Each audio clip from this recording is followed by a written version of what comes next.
பலிப்போர் பாக்கிய செல்வம் புவியில் இல்லையே. புவி நிரம்ப பொன் தந்தாலும் இப்பளிக்கு ஈடில்லையே.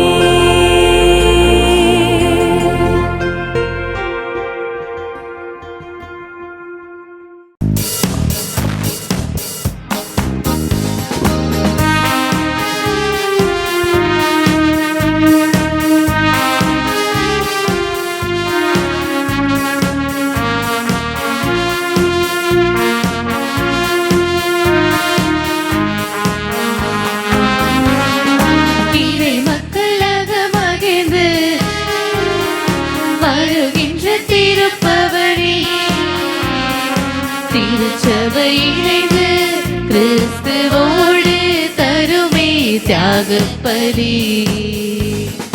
இறை மக்களாக மகிழ்ந்து வருகின்ற திருப்பவனி.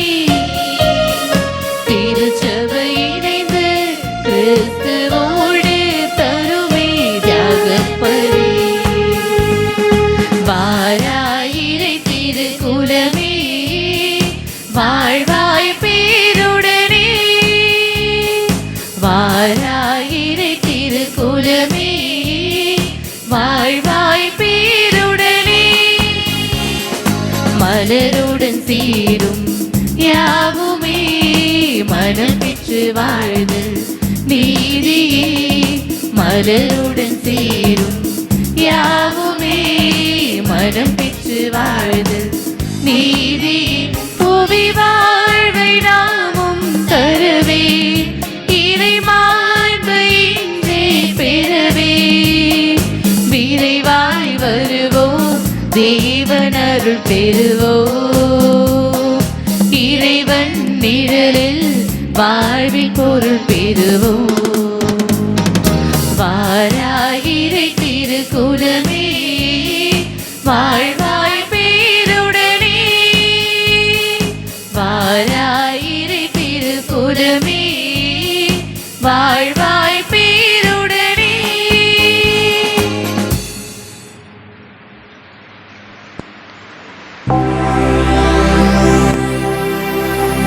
தந்தை மகன் தூய ஆவியாரின் பெயராலே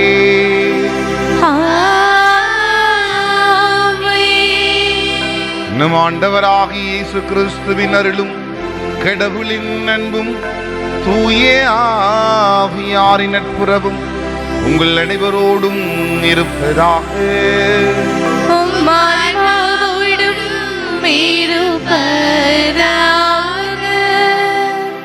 கிறிஸ்துவின் பிரியமானவர்களே, மாதா தொலைக்காட்சியின் பக்தர்களே, தச்சூர் புனித ஆரோக்கிய அன்னை ஆலயத்தில் தெய்வீக திருப்பலியில் உங்கள் அனைவரையும் பார்ப்பதில் மகிழ்ச்சி. இன்றைய வழிபாடானது நம்முடைய எண்ணங்களை சீர்படுத்த அழைப்பு விடுக்கின்றது. நாம் நம்முடைய வாழ்வில் பாவத்தை தவிர்ப்பது மட்டுமல்லாமல் பாவத்திற்கு ஏதுவான சூழ்நிலையை தவிர்க்க வேண்டும் என்பதை வலியுறுத்துகின்றது. அது மட்டுமல்லாமல் 2 கைகளுடன் அணையாத நரகத்தில் தள்ளப்படுவதை விட ஊனமுற்ற கையுடன் நித்திய ஜீவனுக்குள் நுழைவது உங்களுக்கு நல்லது என்கிறது இன்றைய வாசகங்கள். எனவே நம்முடைய சிந்தனையை மேம்படுத்தி கொள்ளவும் இயேசு கூறுவதைப் போல கடவுளுக்கு ஏற்றவற்றை எண்ணுவதற்கும் பாவத்தை அறவே விடுத்து இறை ஆசிரை நிறைவாக பெற இத்திருப்பலியில் தொடர்ந்து மன்றாடுவோம். அன்புமிக்க சகோதர சகோதரிகளே, தூய மறை நிகழ்வுகளை கொண்டாட நாம் தகுதி பெறும் பொருட்டு நம் பாவங்களை ஏற்று மனம் வருந்துவோம்.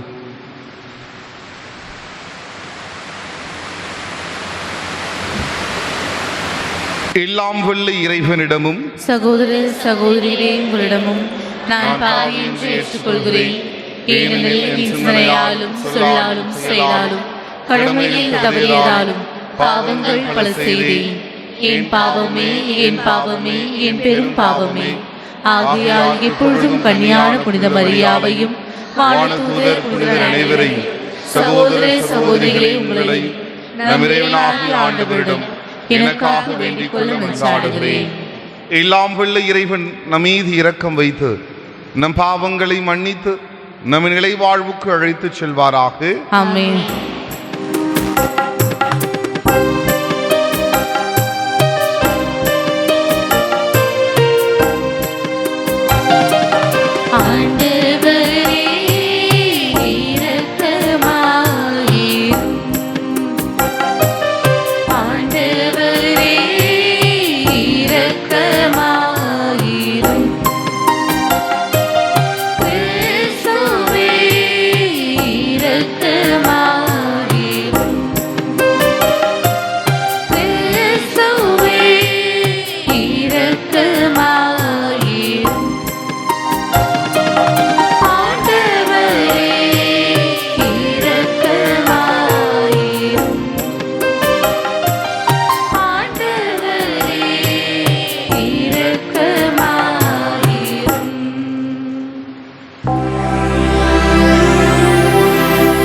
மன்றாடுவோமாக.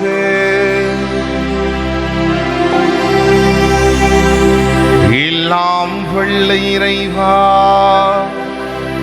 நாங்கள் இன்றும் நேரியவற்றை எங்கள் உள்ளத்தில் இருத்தி சிந்திக்கவும் வேண்டுகின்றோம். அதனால் உமக்கு உகந்தவற்றையே சொல்லாலும் செயலாலும் நிறைவேற்ற எங்களுக்கு அருள்வீராக. உமோடு தூய ஆவியாரின் ஒன்றுக்குள் இறைவனாய் என்றென்றும் வாழ்ந்து ஆட்சி செய்கின்றவர் வழியாக உம்மை மன்றாடுகின்றோம்.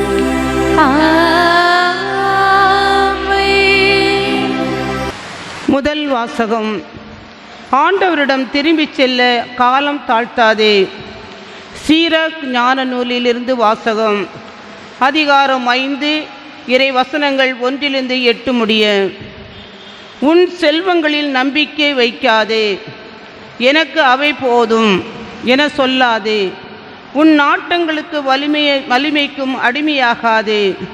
உன் உள்ளத்து விருப்பங்களை பின்பற்றாதே. எனக்கு எதிராய் செயல்படக்கூடியவன் யார் என சொல்லாதே. ஆண்டவர் உன்னை தண்டியாமல் விடமாட்டார். நான் பாவம் செய்தேன், இருப்பினும் எனக்கு என்ன நேர்ந்துவிட்டது என்று கூறாதே. ஆண்டவர் பொறுமை உள்ளவர். பாவத்துக்கு மேல் பாவம் செய்யும் அளவுக்கு பாவ மன்னிப்பு பற்றி அச்சம் இல்லாமல் இராதே. ஆண்டவரின் பரிவு எல்லையற்றது. எண்ணற்ற என் பாவங்களை அவர் மன்னித்து விடுவார் என உரைக்காதே. அவரிடம் இரக்கமும் சினமும் உள்ளன. அவரது சீற்றம் பாவிகளை தாக்கும். ஆண்டவரிடம் திரும்பிச் செல்ல காலம் தாழ்த்தாதே, நாட்களை தள்ளி போடாதே.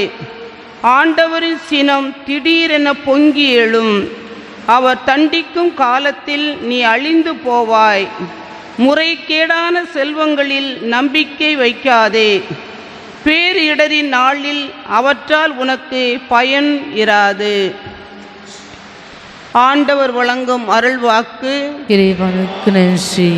உங்கள் பதில். ஆண்டவர் மீது நம்பிக்கை கொண்டோர் பேறு பெற்றோர். ஆண்டவர் மீது நம்பிக்கை கொண்டோர் பேறு பெற்றோர். நற்பேறு பெற்றவர் யார்?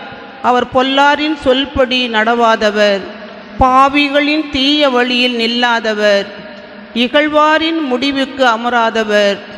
ஆனால் அவர் ஆண்டவரின் திருச்சட்டத்தில் மகிழ்ச்சி உறுபவர். அவரது சட்டத்தை பற்றி இரவும் பகலும் சிந்திப்பவர். பல்லவி. ஆண்டவர் மீது நம்பிக்கை கொண்டோர் பேறு பெற்றோர். அவர் நீரோடையோரம் நடப்பட்ட மரம் போல் இருப்பார். பருவ காலத்தில் கனி தந்து என்றும் பசுமையாயிருக்கும் அம்மரத்திற்கு ஒப்பாவார். நாம் செய்வது அனைத்திலும் வெற்றி பெறுவார். பல்லவி. ஆண்டவர் மீது நம்பிக்கை கொண்டோர் பேறு பெற்றோர். ஆனால் பொல்லார் அப்படி இல்லை. அவர்கள் காற்றடித்து செல்லும் பதரை போல் ஆவர். நேர்மையாளவரின் நெறியை ஆண்டவர் கருத்தில் கொள்ளுவார். பொல்லாரின் வழியே அழிவை தரும். பல்லவி. ஆண்டவர் மீது நம்பிக்கை கொண்டோர் பேறு பெற்றோர்.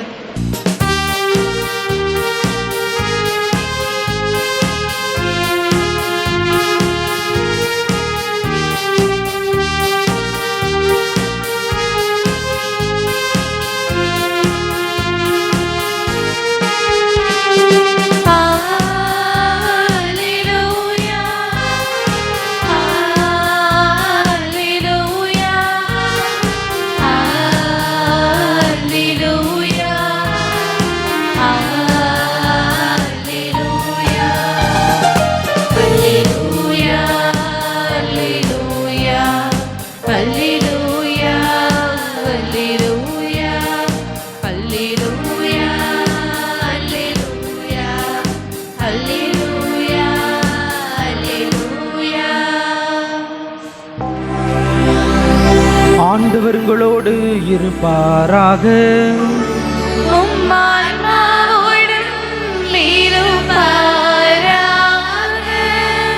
புனித மார்க்கு எழுதிய தூய நற்செய்தியிலிருந்து வாசகம்.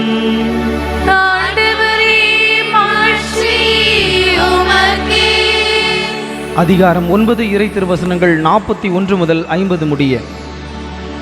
இயேசு தம் சீடருக்கு கூறியது: நீங்கள் கிறிஸ்துவை சார்ந்தவர்கள் என்பதால் உங்களுக்கு ஒரு கிண்ணம் தண்ணீர் கொடுப்பவர் கைமாறு பெறாமல் போகார் என உறுதியாக உங்களுக்கு சொல்லுகிறேன்.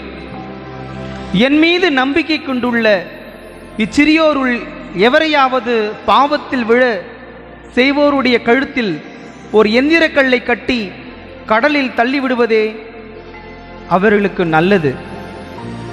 உங்கள் கை உங்களை பாவத்தில் விழ செய்தால் அதை வெட்டிவிடுங்கள்.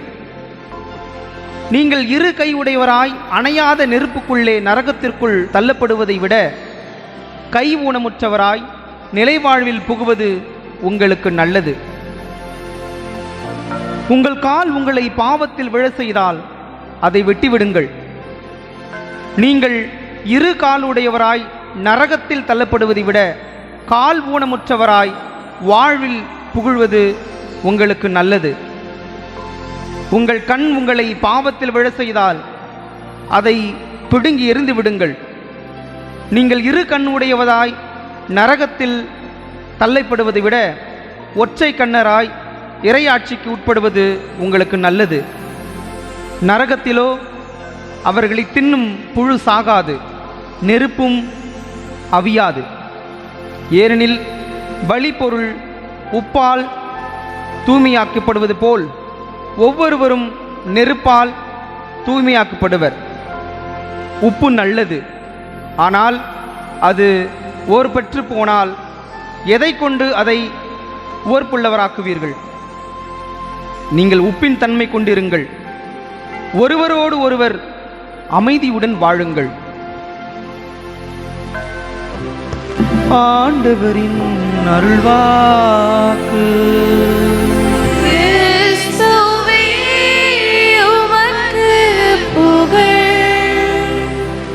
Praise the Lord. Praise the Lord. Praise the Lord.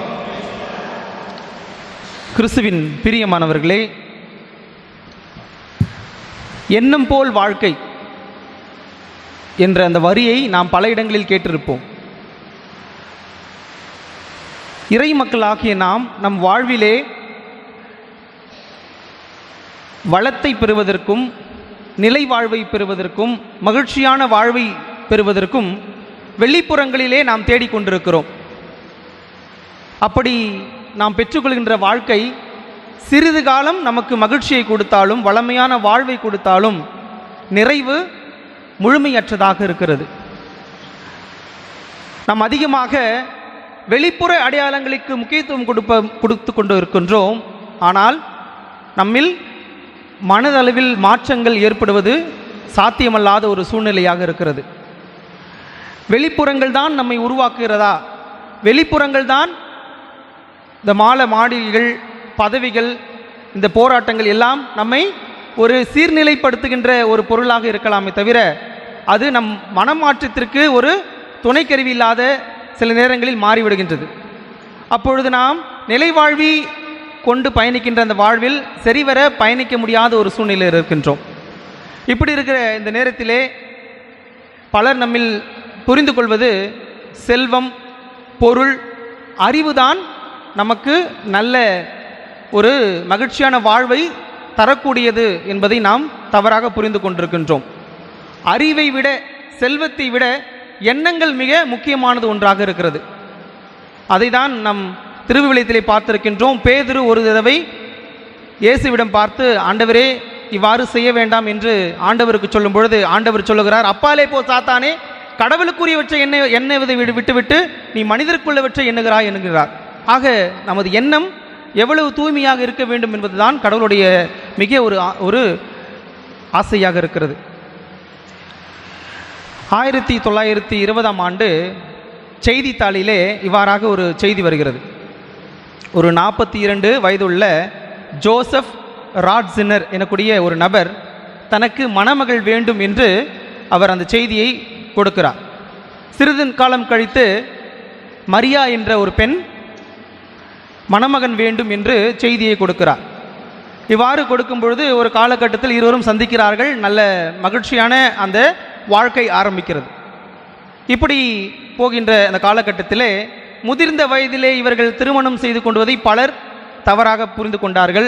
தூசண வார்த்தைகள் பேசினார்கள், தவறான வார்த்தைகளை அவர்கள் திட்டியிருக்கிறார்கள். இப்படியாக பலவிதங்களிலே வெளிப்புறங்களிலிருந்து அவர்களுக்கு பலவிதமான போராட்டங்கள் நடுவிலே அவர்கள் ஆண்டவர் மீது முழு விசுவாசம் வைத்திருந்தார்கள், நம்பிக்கை வைத்திருந்தார்கள். ஆழ்ந்த அந்த விசுவாசத்திலும் நம்பிக்கையிலும் உயர்ந்த எண்ணத்தோடும் இருப்பதனால் ஆண்டவர் அவருக்கு நிறைவான ஆசிரை அளிக்கின்றார். அந்த ஆசிரியர் மூலமாக 3 குழந்தைகள் அவருக்கு பிறக்கின்றது. அதில் ஒரு குழந்தையை தான் உருவாக்க வேண்டும் என்று அந்த குழந்தையை உருவாக மாற்றுகிறார்கள். அவனும் குருவாக மாறுகிறார். காலப்போக்கிலே கடவுளுடைய ஆசீர்வாதத்தால் அவர் ஒரு பாப்பரசராக மாறுகிறார். அவர்தான் 16வது பெனடிக்ட். ஆம், எனக்கு நீ கிறிஸ்துவின் பிரியமானவர்களே, பல நேரங்களில் நமது எண்ணங்களை நாம் தாழ்மையாக வைத்துக் கொண்டிருக்கிறோம். அந்த எண்ணங்கள் நம்மை ஒரே அரைத்த மாவை அரைத்துக் கொள்கின்ற அந்த நிலையிலே இருக்கின்றது. அப்துல் கலாம் சொல்லுவார் மிக அழகாக, கனவு காணுங்கள் என்று சொல்லுகின்றார். பாரதியார் கூட மிக அழகாக, எண்ணிய முதல் வேண்டும், நல்லதையே எண்ணல் வேண்டும் சொல்லுகின்றார். அப்போ எண்ணங்களை நாம் சீர்தூக்கி பார்க்க வேண்டும். நாம் உயர உயர எண்ணும் பொழுதுதான் அது நன்மை பயக்கின்ற உயர்ந்த எண்ணமாக மாறுமே தவிர, நாம் தாழ்த்தப்பட்ட இந்த நிலையில் எண்ணிக்கொண்டிருக்கின்ற நம்ம மனநிலை தாழ்வான மனநிலையில் இறுதி வரும் கொண்டு செல்லும். என்னால் முன்னேற முடியவில்லையே, எனக்கு பின் இருந்தவர்களாம் முன்னேறி விட்டார்களே என்று நாம் பிறரை பழி சொல்லி ஒரு பயணம் இல்லை. மாறாக எனது எண்ணம் எண்ணில் அது மாற்றம் பெறுகிறதா என்பதை நாம் ஆழ்ந்து சிந்திக்க அழைக்கப்படுகின்றோம். இன்றைய நற்செய்தியிலே பார்க்கின்றோம், பாவம் செய்கின்ற உறுப்புகளெல்லாம் வெட்டி எறிந்து விடுங்கள் என்று கடவுள் சொல்லுகின்றார். பாவம் செய்கின்ற உறுப்புகளை எல்லாம் வெட்டி எறிய முடியுமா? நம்ம கண்ணை வெட்டி எறிய முடியுமா? அல்லது பிடுங்கி போட முடியுமா? கைகளை வெட்ட முடியுமா? நாக்கை வெட்ட முடியுமா? முடியாது. அப்போ என்ன புரிஞ்சுக்கணும்? இந்த உறுப்புகள் எல்லாம் மனிதரில் இணைக்கப்பட்டிருக்கின்றன. மனிதன் கடவுள் சாயலாக இருக்கின்றான். ஆனால் மனிதன் எண்ணுவது யாரை போல எண்ணுகின்றான்? மனிதனை போல எண்ணுகின்றான். கடவுள் சொல்லுகிறார், கடவுளை போல நான் எண்ண வேண்டும் தான் பவுலடியார் கூட நமக்கு சொல்லுகின்றார். கிறிஸ்துவை போல நாம் இருக்க வேண்டும், கிறிஸ்துவ எண்ணத்தை போல நாம் எண்ண வேண்டும். ஆனால் நம் எண்ணம் இந்த உலகம் சார்ந்தவற்றையே, மனிதருக்குள்ளவற்றையே, மனிதரில் நான் உயர்ந்திருக்க வேண்டுமே, அப்படியாகத்தான் நாம் எண்ணங்கள் இருக்கின்றன. அப்போது நம் எண்ணம் எப்படி இருக்க வேண்டும் என்றால், கிறிஸ்துவை போல நாம் சிந்திக்க அழைக்கப்படுகிறோம். ஆனால் எப்பொழுது நாம் மனிதருக்குள்ளவற்றை எண்ணுகின்றோமோ நமது சிந்தனையானது மங்கி விடுகிறது. அதை விட்டு தாண்ட முடியாத ஒரு சூழ்நிலை. அதில் நாம் அந்த கடல் அலைகள் எப்படி ஒரு சீராக எல்லாமே அப்படி போயிட்டே இருக்குதோ, நம்ம சிந்தனை கூட அப்படி தான் ஒரு சீர் இல்லாத தன்மையாக இருக்கிறது. ஒரு முட்டையிலிருந்து ஒரு கோழி வரணும் அப்படின்னா 21 நாள் ஆகுது. ஆனால் தாய் கொஞ்ச நாள் தான் அந்த முட்டைக்கு தன்னுடைய வெப்பத்தை கொடுக்க முடியும். ஆனால் அந்த முட்டை ஓடுக்குள் இருக்கின்ற அந்த குஞ்சானது அதை உடைத்து எறிய வேண்டும் என்ற எண்ணம் இருந்தால் மட்டும்தான், அதை உடைத்து எறிந்தால் மட்டும்தான் அந்த குஞ்சானது மேலே வர முடியும்.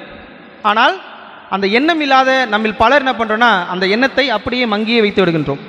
அப்பொழுது நம்மிடம் மேன்மையான எண்ணங்கள் இல்லை, உயர்ந்த எண்ணங்கள் இல்லை. அந்த எண்ணங்கள் சீர்தூக்கி பார்க்க முடியவில்லை. தவறான எண்ணங்கள், தவறான சிந்தைகள், தவறான பழக்க வழக்கங்கள், தவறான நட்புகள், இப்படியாக நம் சிந்தனையை மங்கி போட விட்டதனால், நம்முடைய உறுப்புகள் எல்லாம் அதனோடு இணைந்திருப்பதனால் அந்த பாவங்கள் செய்து கொண்டிருக்கின்றோம். ஆக எனக்கு நீ கிறிஸ்துவின் பிரியமானவர்களே, நாம் எந்த நிலையில் இருக்கின்றோம்? நம்முடைய வாழ்வில் எது முக்கியம் ஒரு கேள்வியை உங்களுக்குள்ளே எழுப்புங்களேன். பதவியா, பட்டமா, செல்வமா, பொருளா அல்லது கடவுளா அப்படின்னு பார்க்கும்பொழுது முதலில் செல்வத்துக்கிட்ட போயிடுவோம், இல்லை பதவிக்கிட்ட போயிடுவோம், இல்லை எது நமக்கு தேவையோ பொருட்களுக்கு முன்னே போயிடுவோம். கடவுள் நம்ம நாளைக்கு கூட போய் பார்த்துக்கலாம், அப்புறம் பார்த்துக்கலாம், சண்டே மாஸ் அட்டன் பண்ணிக்கலாம். இப்படியாக அதெல்லாம் பின்னோக்கிட்டு பொருட்களுக்கு முக்கியத்துவம் கொடுப்போம், வெளிப்புற அடையாளங்களுக்கு முக்கியத்துவம் கொடுப்போம். யார் என்னை உயர்த்துகிறார்கள், யார் என்னை தூக்கி வைத்திருக்கிறார்கள், அதற்கு நாம் முக்கியத்துவம் கொடுக்கின்றோம். ஆனால் ஆண்டவருக்கு முக்கியத்துவம் கொடுக்கின்றோமா என்பதை பார்க்க வேண்டும். ஏனென்றால் நமது சிந்தனை எல்லாம் சாத்தானிடம் மங்கி இருக்கிறது. சாத்தானுடைய வேலை என்னன்னு பார்த்தீங்கன்னா, வீட்டில் போயிட்டு யாக்கோப்பு 4வது அதிகாரம் 1-10 எடுத்து வாசிங்க. நாம் எண்ணத்தை தூய்மையாக இருக்க வைத்து கொள்ள வேண்டும். அநீதி தீய எண்ணத்தை உருவாக்கும். நாம் தீய எண்ணம் உடையவராக இருந்தால் அது சிற்று இன்பத்திற்கு வழிவகுக்கும். சிற்று இன்பம் பாவத்திற்கு தள்ளி செல்லும். இந்த பாவங்களெல்லாம் ஒன்று சேர்ந்து நம்மை தாக்குவதனால் கடவுளிடமிருந்து பிரிகிறோம். வான் வீட்டிற்கு செல்லக்கூடிய அந்த பாதையிலிருந்து விலகி விடுகின்றோம். ஆக நம்முடைய எண்ணங்கள் சீராக இருக்கிறதா? அப்போ இப்படிப்பட்ட நாம் கடவுளின் சாயலாக படைக்கப்பட்டிருக்கின்ற நாம் எண்ணங்களை எதன் மீது பொருத்தி பார்க்கின்றோம்? சாதாரண இந்த உலகம் சார்ந்தவற்றிலையா அல்லது கடவுள் மீதா? கடவுள் மீது மட்டும் உங்கள் ஃபோக்கஸ் எனக்கூடிய அந்த கவனம் இருந்தால், அந்த எண்ணம் இருந்தால், மற்ற அனைத்துமே நீங்கள் இழக்கக்கூடிய ஒரு நிலை வைத்திருப்பீர்கள். உங்களே இழப்பீர்கள். கடவுள் மட்டும்தான் உங்களுக்கு வேண்டும் என்று நினைத்தீர்கள் என்றால். ஆனால் கடவுளை தவிர மற்ற விஷயத்திற்கு நான் தூக்கி வைத்து கடவுளை இறக்கி வைத்து விட்டேன் என்றால் கடவுளுக்கு முக்கியத்துவம் யாரும் கொடுப்பதில்லை. கடவுளிடம் நீங்கள் வர வேண்டும், கடவுளை பிடித்து கொள்ள வேண்டும், கடவுளை சார்ந்து வாழ வேண்டும் என்று நினைத்தீங்க. இது அனைத்தும் உங்களுக்கு கொடுக்கப்படும். ஆனால் நாம் என்ன பண்ணுறோம்? மற்றதெல்லாம் பிடிச்சிக்கிட்டு கடவுளை தூரமாக வச்சிடறோம். அப்போது மற்றதெல்லாம் என்ன? ஒரு கடவுளுக்கும் என்னையும் இணைக்கக்கூடிய ஒரு பொருள் இருக்குது. உதாரணத்துக்கு ஒரு கல் கொடுக்குறாங்க. இந்த கல்லை நீ வச்சுக்கோ, இந்த கல் ஆசீர்வதிக்கப்பட்ட கல், இந்த கல்லின் மூலமாக நீ ஜெபிச்சனா எல்லாம் நடக்கும்னு சொல்லி ஒருத்தவங்க கொடுக்குறாங்க. அந்த கல்லையே வச்சுக்கிட்டு அதையே நம்ம தூக்கி மேலே வச்சுக்கிட்டு அதுக்கு பாதுகாப்பு வச்சுக்கிட்டு அதுக்கு மாலை போட்டுக்கிட்டு அதுக்கு எல்லாம் பண்ணிக்கிட்டு எல்லாம் செஞ்சுட்டு இருந்தோம்னா நம்ம கவனங்கள் எல்லாம் கடவுளை விட்டுறோம். மாதாவுடைய இன்டென்ஷன் என்னென்னா தூயாவை பெற்றுத்தருவது தான். ஆனால் நம்ம என்ன பண்ணுறோம்? மற்ற வெளிப்புற அடையாளங்களுக்கு முக்கியத்துவம் கொடுத்துட்டு மாதா சொன்னக்கூடிய அந்த மதிப்பீடுகளை விட்டுறோம். அவங்க என்ன கொடுத்தாங்க? சீடர்களை அந்த மேல் மாடியில் வச்சு என்ன கொடுத்தாங்க? தூயாவியை 9 வாரங்கள் தங்கியிருந்து அங்கே தூயாவி பெற்று கொடுத்தாங்க. ஆனால் மாதா சொல்கிறதெல்லாம் விட்டுட்டோம். ஆனால் மாதாவை என்ன பண்ணுறோம்? வேறு பொருட்கள், வெளிப்புற அடையாளங்களை அதுக்கு முக்கியத்துவம் கொடுக்குறோம். அப்போ நம்ம முக்கியத்துவம் கொடுக்குற அந்த பொருட்கள் அது எல்லாம் நிலையானவை அல்ல. அது ஒரு குறிப்பிட்ட நாள் மட்டும்தான் நம்மோடு இருக்கும். அதெல்லாம் அழியக்கூடியவை. எது மிக முக்கியமானது? அன்னை நமக்கு அடிக்கடி சொல்லக்கூடியது, தூய ஆவியின் மீது நீங்கள் ஆழ்ந்த விசுவாசத்தோடு இருக்க வேண்டும், தூய ஆவியை பெற்றுக்கொள்ள வேண்டும். நான் பெற்றுக்கொண்ட அதே தூய ஆவியை நீங்களும் பெற்றுக்கொள்ள வேண்டும். அதுதான் அன்னை அடிக்கடி சொல்லுகின்றார்கள். ஆனால் நம்ம அதை கேட்கிறதே கிடையாது. அப்போ இப்படிப்பட்ட தீய எண்ணத்தோடு வாழ்ந்து கொண்டிருக்கின்ற நம் வாழ்வு வளமாக இருக்குமா? நல்ல ஒரு சிறப்பான வாழ்வு வாழ முடியுமா? நிலை வாழ்வை பெற முடியுமா என்று கேட்கும் பொழுது அது இல்லை. அது அப்போ எப்படி தான் ஃபாதர் நம்ம ஒரு நல்ல எண்ணத்தோடு வாழ முடியும் அப்படின்னு பார்த்தீங்கன்னா, ஒவ்வொருவரும், கிறிஸ்தவர்களாகிய ஒவ்வொருவரும், திருமுழுக்கு பெற்றிருக்கின்ற ஒவ்வொருவரும், கடவுளில் இணைந்திருக்கப்பட்டுள்ள ஒவ்வொருவரும், திருச்சபையில் இணைக்கப்பட்டிருக்கின்ற ஒவ்வொருவரும் தூய ஆவியின் தூண்டுதலுக்கேற்ப நாம் இயங்க வேண்டும். தூய ஆவியே என்னில் இல்லை நீ உணர்ந்துட்டீங்கன்னா மனிதருக்குள்ளே வச்சு தான் எண்ணுவோம். தூய ஆவியே என்கிட்ட இல்லை நீங்கள் நினச்சிட்டிங்கன்னா திருமுழுக்கு பெற்றதை மறந்துடுறீங்க. அப்போ தூய ஆவியில் என்னில் உறைந்திருக்கிறார், அதை நான் பெற்றிருக்கிறேன் என்று நினைக்க வேண்டும். அந்த சிந்தனை மட்டும்தான் அதுக்கு வழிவகுக்கும். தூயாவி என்கிட்ட இல்லை, பேய் தான் என்கிட்ட இருக்குன்னு நினச்சிக்கிட்டோம்னா தூயாவி உள்ளே வரவிட மாட்டோம். இப்போ சாத்தான் என்ன சொல்கிறான்னா, மனிதரின் எண்ணத்தை அறிந்த சாத்தான் அவர்களை தன்வசம் படுத்தி கொள்கிறான் என்று யாக்கோப்பு எழுதிய திருமுகத்திலே வாசிக்கிறோம். அப்போது நம்முடைய எண்ணங்கள் எதை நோக்கி செல்கிறது? தூயாவின் தூண்டுதலுக்கு ஏற்ப நாம் செயல்படுகின்றோமா அல்லது தீய ஆவியின் தூண்டுதலுக்கு ஏற்ப நாம் செயல்படுகின்றோமா? அந்த நிலையை நாம் ஆழ்ந்து சிந்திக்க அழைக்கப்படுகின்றோம். சில நேரங்களிலே தீய ஆவியின் தூண்டுதலுக்கு செயல்பட்டு ஊன் இயல்பு செயலுக்கு படுகின்றோம். அதிகமாக கோவப்படுறோம், அதிகமாக சண்டை போடுறோம், அதிகமாக தீய வார்த்தை பேசுகிறோம், தவறானதை பார்க்குறோம், தவறானதை செயல்படுகிறோம். இதையெல்லாம் ஊன் இயல்பிற்கு நாம் அடிமையாகி இருக்கின்றோம். அப்படி என்றால் என்னுடைய வெளிப்புற அடையாளங்களுக்கு முக்கியத்துவம் கொடுத்து வெளிப்புற அந்த சந்தோஷமான நிலையை நான் ஏற்றுக்கொள்கிறேன் தவிர தீய பழக்கங்களை ஏற்றுக்கொள்கிறேன் தவிர தூயாவி எனக்கு எடுக்கிற அந்த கட்டளை என்னில் உறைந்திருக்கும் தூயாவி திருமுழுக்கினால் பெற்றிருக்கிற உறுதி பூசினால் பெற்றிருக்கின்ற தூயாவியை நான் உணர்வதில்லை, அதன்படி செய்வதில்லை. அவர் எனக்கு கொடுத்திருக்கிற அந்த கனிகள், கொடைகள், அன்பு என்ற அந்த முதல் அந்த கனியை நாம் எவ்வாறாக பயன்படுத்திக் கொண்டிருக்கின்றோம் என்பதை ஆழ்ந்து சிந்திக்க அழைக்கப்படுகிறோம். ஆக கிறிஸ்துவின் பிரியமானவர்களே, கலாத்தியர் 5 நாம் முழுசாக வாசிக்கும் பொழுது 25வது அந்த வசனத்தை பார்க்கும்பொழுது தூய ஆவி துணையால் நாம் வாழுகிறோம். அதை மறந்தவே கொடுக்கூடாது. ஆண்டவர் இறந்து விண்ணுலகம் செல்லும் பொழுது நமக்கு சொல்லக்கூடிய ஒரே வார்த்தை, எனக்கு பின் ஒரு துணையாளர் உங்களோடு வருவார், அவர் உண்மையை நோக்கி உங்களை வழிநடத்துவார், அவர் தூண்டுதலுக்கு ஏற்ப நீங்கள் உங்களை பார்த்து கொள்ள வேண்டும், அவர் உங்கள் கண்களுக்கு தெரிய மாட்டார், அதை நாம் உணர வேண்டும். இப்படியாக நாம் தீய எண்ணத்தோடு வாழாமல் நல்ல எண்ணத்தோடு வாழ இன்றைய திருப்பலியிலே தொடர்ந்து மன்றாடுவோம். கிறிஸ்துவில் மிகவும் பிரியமான அன்பு சகோதர சகோதரிகளை அனைவரும் எழுந்து நின்ற வண்ணமாய் நம்முடைய மன்றாட்டுக்களை இறைவனுடைய பாதத்திலே ஒப்புக் கொடுத்து ஜெபிப்போம். திரு அவையில் திருப்பணியாளர்கள் அனைவரது ஆன்மீக வாழ்வை நீ நிறைவாக ஆசீர்வதிக்க வேண்டும் என்று இறைவா உம்மை மன்றாடுகின்றோம். உம்மால் தேர்ந்து கொள்ளப்பட்ட உம் பிள்ளைகளாகிய நாங்கள் எங்களுக்கு அளிக்கப்பட பொறுப்புகள் கடமைகளை நிறைவாக செய்து கிறிஸ்தவையும் திருச்சபையும் அன்பு செய்திட வரமருள வேண்டும் என்று இறைவா உம்மை மன்றாடுகின்றோம். அன்பின் இறைவா, நற்கருணை உட்கொள்வதன் மூலம் கிறிஸ்தவை நாம் அனுபவபூர்வமாக உணர்ந்து அவரை பிறருக்கு அறிமுகப்படுத்த வரமருள வேண்டும் என்று இறைவா உம்மை மன்றாடுகின்றோம். இரக்கத்தின் ஊற்றே எம் இறைவா, பாவத்தை மட்டுமல்ல பாவ சூழலையும் நாங்கள் விட்டு விலக உமக்கேற்ற பிள்ளைகளாக ஒரே அப்பம் ஒரே மீட்பு என்று உமது உறுப்புகளாய் வாழ வரம் தர வேண்டும் என்று இறைவா உம்மை மன்றாடுகின்றோம்.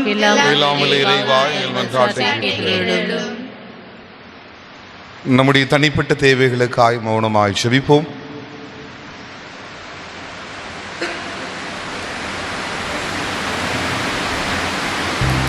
நாம் கேட்பதற்கும் நினைப்பதற்கும் மேலாக நம் வாழ்வில் அதிசயங்களை செய்கிற ஆண்டவர் இன்றைக்கு பலிபீடத்திற்கு கொண்டு வந்திருக்கிற இந்த மன்றாட்டுக்களை எல்லாம் நம் ஆண்டவர் இயேசு கிறிஸ்து வழியாக நமக்கு தந்தருள்வாராக.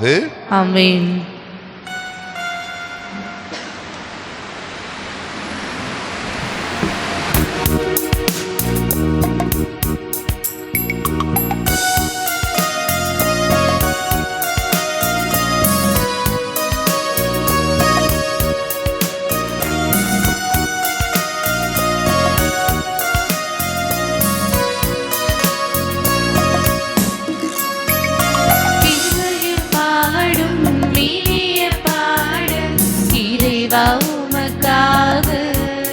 உலகாணி வாழ்ந்து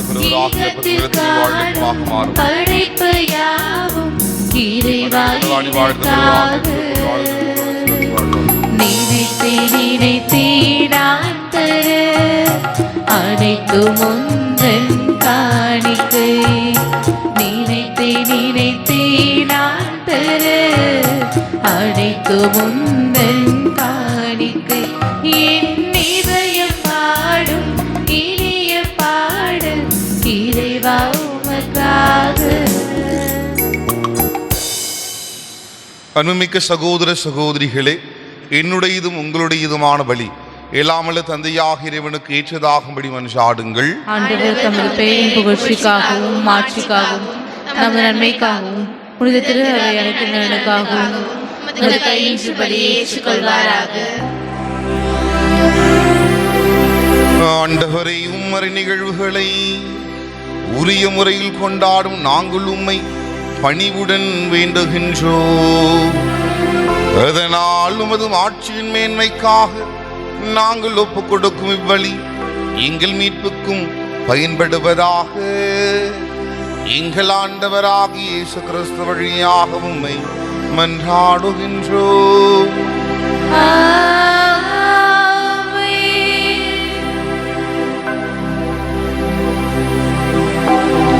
ஆண்டவர் உங்களோடு இருப்பாராக.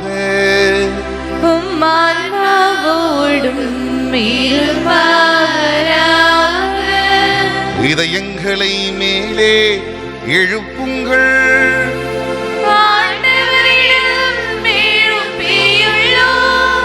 நம் இறைவனாகிய ஆண்டவருக்கு நன்றி கூறுவோம்.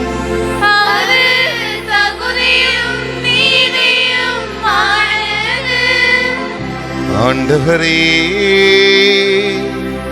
தூயவரான தந்தையே, இன்றும் உள்ள எல்லாம் வல்ல இறைவா,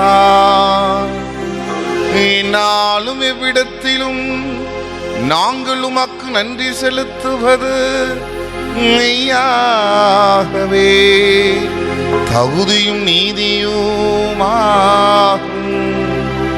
எங்கள் கடமையும் மீட்புக்குரிய செயலுமாகும். ஏனெனில் கிறிஸ்துவிறந்து முன்னைய பாவ நிலையிலிருந்து மனிதரை புதுப்பித்தார். பாடுபட்டு எங்கள் பாவங்களை அழித்தார். இறந்தோரிடமிருந்து உயிர்த்தெழுந்து நிலை வாழ்வுக்கு வழிவகுத்தார். தந்தையே, அவரிடம் விண்ணேறி வந்து விண்ணகத்தின் கதவுகளை திறந்து வைத்தார். ஆகவே வானதூதர் அணிகளோடும் புனிதரின் பெரும் திரளோடும் நாங்கள் ஒன்று சேர்ந்து உமக்கு புகழ்ச்சி பண்ணிசைத்து முடிவின்றி ஆர்ப்பரித்து பாடுவதாவது:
ஆண்டவரே, நீர் மெய்யாகவே தூயவர், தூய்மை அனைத்துக்கும் ஊற்று.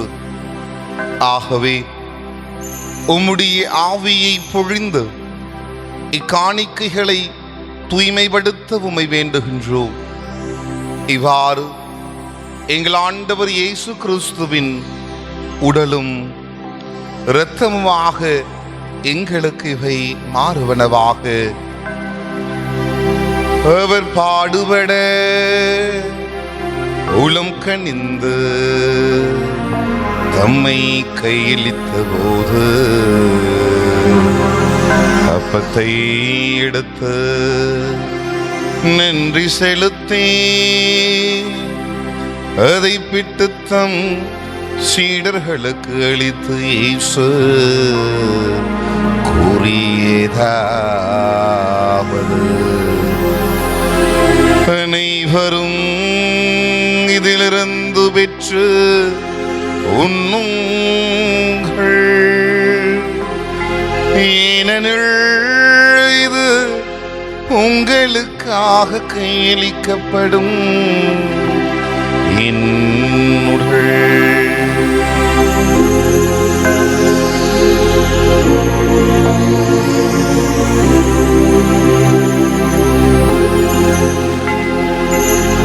ஒவ்வொன்னமே இரவு விருந்தை அருந்திய பின் கிண்ணத்தையும் எடுத்து மீண்டும் உமக்கு நன்றி கூறி தம் சீடர்களுக்கு அளித்து இயேசு கூறியதாவது: அனைவரும் இதிலிருந்து பெற்று பருகுங்கள், ஏனெனில் இது புதிய நிலையான உடன்படிக்கைக்குரிய என் இரத்தத்தின் கிண்ணம். இது பாவம் மன்னிப்புக்கென்று உங்களுக்காகவும் பலருக்காகவும் சிந்தப்படும். இதை என் நினைவாக செய்யுங்கள்.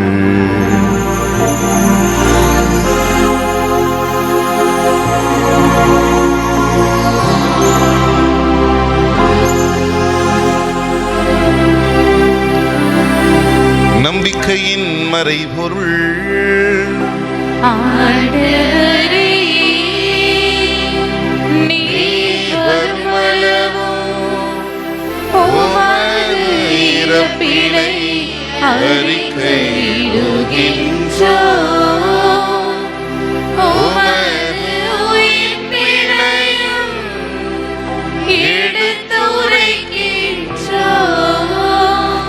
ஆகவே ஆண்டவரே, நாங்கள் கிறிஸ்துவின் இறப்பினையும் உயிர்ப்பினையும் நினைவு கூர்ந்து வாழ்வதரும் அப்பத்தையும் மீட்பளிக்கும் கிண்ணத்தையும் உமக்கு ஒப்பு கொடுக்கின்றோ. திருமுன் நின்று உமக்கு ஊழியம் புரிய தகுந்தவர்களின எங்களை ஏற்றுக்கொண்டீர். எனவே உமக்கு நன்றி செலுத்துகின்றோ. மேலும் கிறிஸ்துவின் உடலிலும் இரத்தத்திலும் பங்கு கொள்ளும் எங்களை தூய ஆவியார் ஒன்று சேர்க்க வேண்டும் என உம்மை தாழ்மையுடன் மன்றாடுகின்றோ.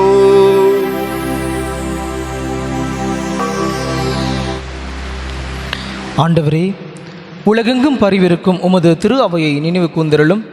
எங்கள் திருத்தந்தை பிரான்சிஸ், எங்கள் ஆயர் நீதிநாதன், எல்லா திருநிலையினர் ஆகிய அனைவரோடும் உமது திரு அவை அன்பில் நிறைவு பெற செய்தருளும். மேலும் உயிர்த்தெடும் எதிர்நோக்குடன் துயில் கொள்ளும் எங்கள் சகோதர சகோதரிகளையும் இறந்தோர் அனைவரையும் இரக்கத்துடன் நினைவு கூர்ந்து உமது திருமுக ஒளியினுள் ஏற்றருளும். எங்கள் அனைவர் மீதும் இரக்கமாயிரும். கடவுளின் கன்னித்தாயான எங்கள் பாதுகாவலியான ஆரோக்கிய மரியா, அவருடைய கணவரான புனித யோசேப்பு, புனித திருத்தூதர்கள், இவ்வுலகில் உமக்கு உகந்தவராக இருந்தோர் ஆகிய புனிதர் அனைவருடனும் நாங்கள் நிலைவாழ்வில் பங்கு கொள்ளும் தகுதி பெற்று உம் திருமகன் இயேசு கிறிஸ்து வழியாக உம்மை புகழ்ந்தேத்த வரமருள உம்மை மன்றாடுகின்றோம்.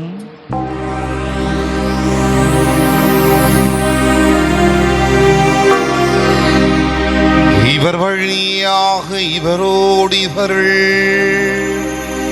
எல்லாம் வல்ல இறைவனாகிய தந்தையே, தூய ஆவியாரின் ஒன்றிப்புள் எல்லா புகழும் ஆட்சியும் இன்றென்றும் உமக்கு உரியதே.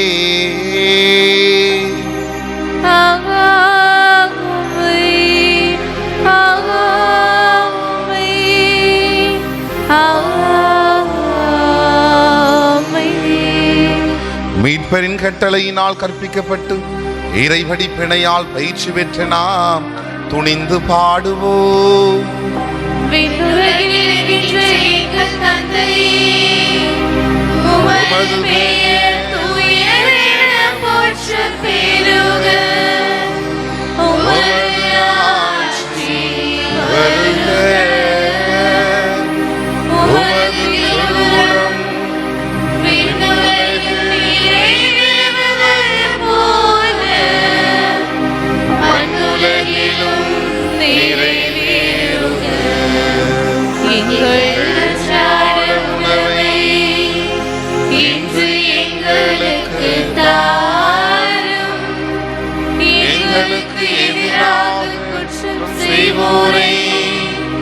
நாங்கள் மன்னிப்பது போல எங்கள் குற்றங்களை மன்னியும், எங்களை சோதனைக்கு உட்படுத்தாதேயும்,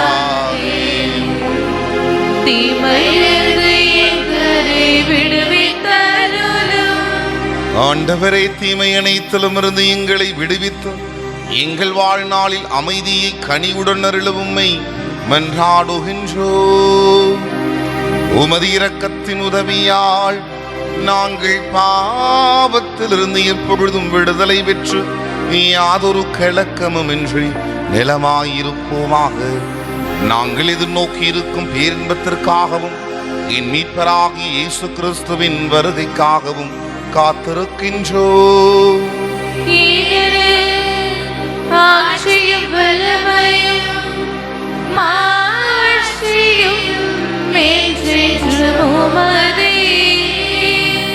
ஆண்டவரே இயேசு கிறிஸ்துவே, அமைதியை உங்களுக்கு விட்டு சொல்லுகின்றேன், என் அமைதியையே உங்களுக்கு அளிக்கின்றேன் என்று உம் திருத்தூதர்களுக்கு மொழிந்தீரே. எங்கள் பாவங்களை வாராமல் உமது திருவையின் நம்பிக்கையை கண்ணோக்கி உமது திருவுளத்திற்கேற்ப அதற்கு அமைதியையும் ஒற்றுமையும் அளித்தருள்வீராக. என்றென்றும் வாழ்ந்து ஆட்சி செய்கின்றவர் நீரே.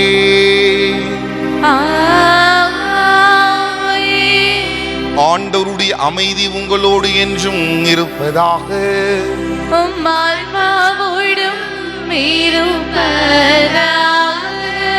ஒருவருக்கொருவர் அமைதியை பகிர்ந்து கொள்வோம். உலகின் பாவங்களை போக்கும் இறைவனின் செம்மறியே, எங்கள் மேல் இரக்கமாயிரும். உலகின் பாவங்களை போக்கும் இறைவனின் செம்மறியே, எங்கள் மேல் இரக்கமாயிரும். உலகின் பாவங்களை போக்கும் இறைவனின் செம்மறியே, எங்களுக்கு அமைதியை அளித்தருளும்.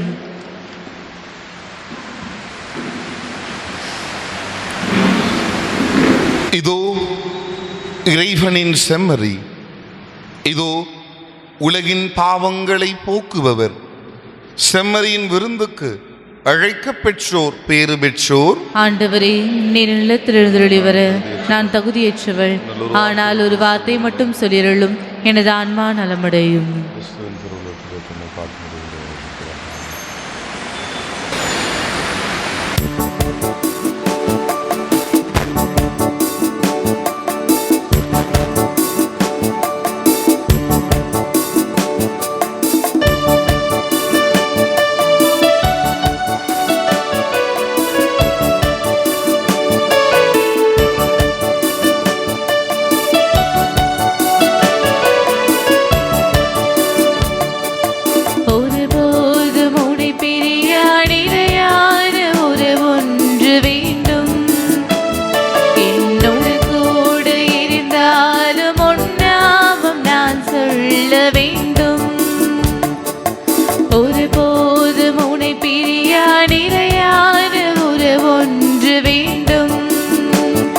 என்னோடு கூட இருந்தாலும் உன்னாமம் நான் சொல்ல வேண்டும். நினைவிலும் நீ, கனவிலும் நீ, நினைவிலும் நீ, கனவிலும் நீ, நீங்காத நிழலாக வா இறைவா. ஒரு போதும் உன்னை பிரியா நிலையான ஒரு ஒன்று வேண்டும். என்னோடு கூட இருந்தாலும் உன்னாமம் நான் சொல்ல வேண்டும்.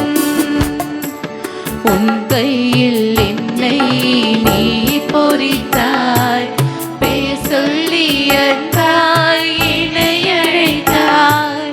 உன் கையில் என்னை நீ பொறித்தாய், பேர் சொல்லி அன்பாய் என்னை அழைத்தாய்.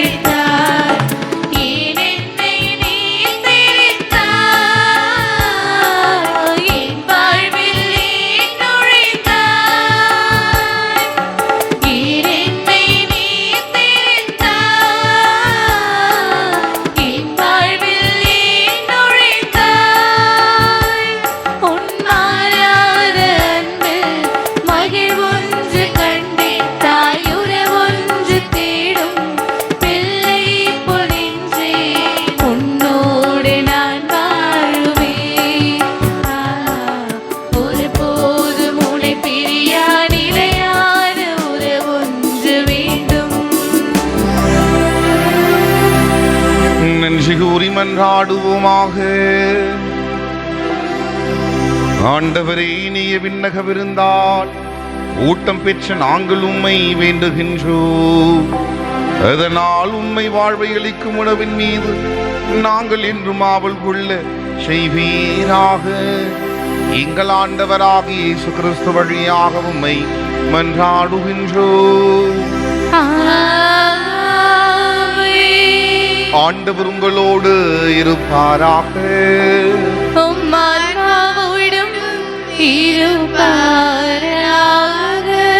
எல்லாம் பிள்ளை இறைவன் தந்தை மகன் தூய ஆவி உங்களை ஆசீர்வதிப்பாராக. சென்று வாருங்கள், திருப்பலி நிறைவேறிற்று.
தரணி போற்றும் தச்சூர் புனித ஆரோக்கிய மாதாவை நோக்கி ஜெபம்.